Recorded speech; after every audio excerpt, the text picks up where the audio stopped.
Guy stumped when Owl refuses to leave, looks closer and realizes he has to act fast.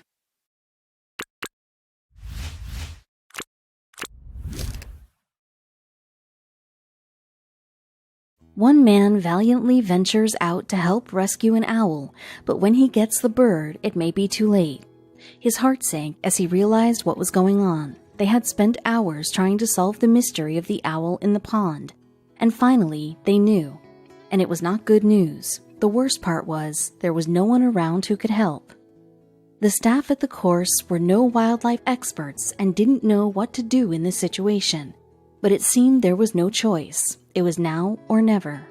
Despite being surrounded by nature, Craig Loving never thought he'd find himself in this situation. He was the superintendent at the Lost Creek Country Club in Austin, Texas, situated along Barton Creek. The club offers scenic views as well as plenty of trees and numerous ponds throughout the entire golf course. Wildlife can also be spotted every once in a while. But this owl sighting was unlike anyone there had ever seen, and one none of them would forget.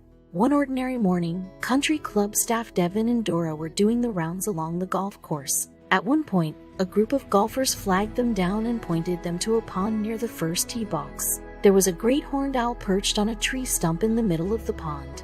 The golfers said it seemed to have been standing there for hours. Then Dora realized something that made her gasp. Dora realized she had seen that very same owl in that very same spot the night before. This probably meant the owl had been perched there the entire night and into the morning. She was no wildlife expert, but she knew this was not normal owl behavior. Most owls hunt at night and roost in trees, caves, or shrubbery during the day. But this owl had let an entire night pass by without hunting and then left itself exposed once daylight came. Something was terribly wrong. Devin and Dora called Craig to the scene. He was no wildlife expert either, but he decided to get closer to get a better look. At that point, people had started gathering to look at the owl in the pond. Craig knew this might bring some trouble because golfers at the course like to play their rounds undisturbed and a large crowd would prevent that.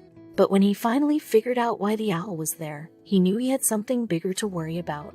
As Craig walked up to the edge of the pond, he realized the owl wasn't standing there of its own free will. It was stuck. The owl had been caught in a fishing line that had been left hanging from the shrubbery around the edge of the water. With the line preventing it from taking flight, it had no choice but to perch on that solitary tree stump.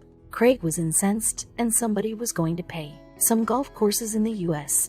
allow fishing on their grounds with special permits, and Lost Creek was one of them. But responsible fishers should know to properly dispose of their fishing lines. Craig would have to speak to the club managers. Perhaps they'd even have to ban fishing.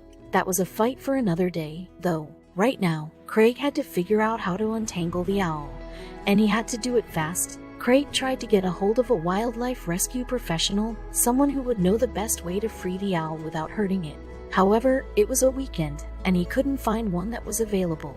But leaving the owl out there was not an option for Craig. He couldn't stand to see such a beautiful animal in distress, and that's when he decided he had to take matters into his own hands. The fishing line was wrapped around its wing, so they were going to try to get somebody to go out and get it, he explains. And I guess I volunteered.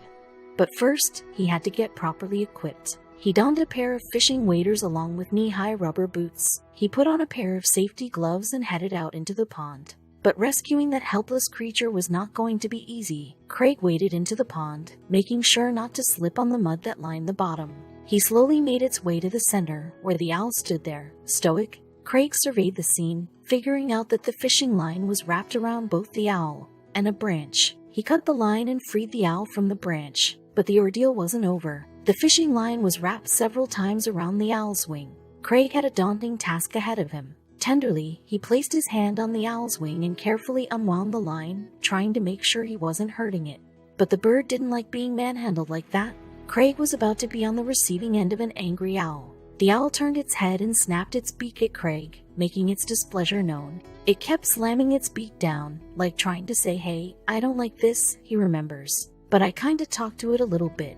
Craig tried to soothe the owl with his voice while he finished untangling the line and inspecting the wing for injuries. Finally, the bird was free, but it didn't seem to realize it.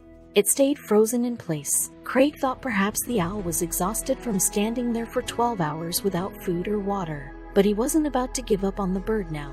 He waded back to land and asked his staff to bring him a shovel. Craig took the shovel back to where the owl was and offered the handle up as a perch. After a few seconds, the bird climbed up on it. Craig then slowly transported them both out of the pond. Would the owl be able to fly away? Gingerly, Craig lowered the shovel handle and let the owl step down and onto the grass. Still, it wasn't flying away. The superintendent was now worried its wing might be injured, but he had to make sure. He crouched down and slowly inched closer to the bird, then reached out to touch it. And that's when the miracle happened. Craig gently grabbed the owl's wing to search for signs of injury, but he didn't see anything wrong. The owl took a few steps back, then spread its wings and flew away. It was a breathtaking sight. It was definitely the first time I've ever done that, so it was a new experience, reflected Craig. A little intimidating, especially when its beak started snapping at me. But it was cool. It was definitely very cool.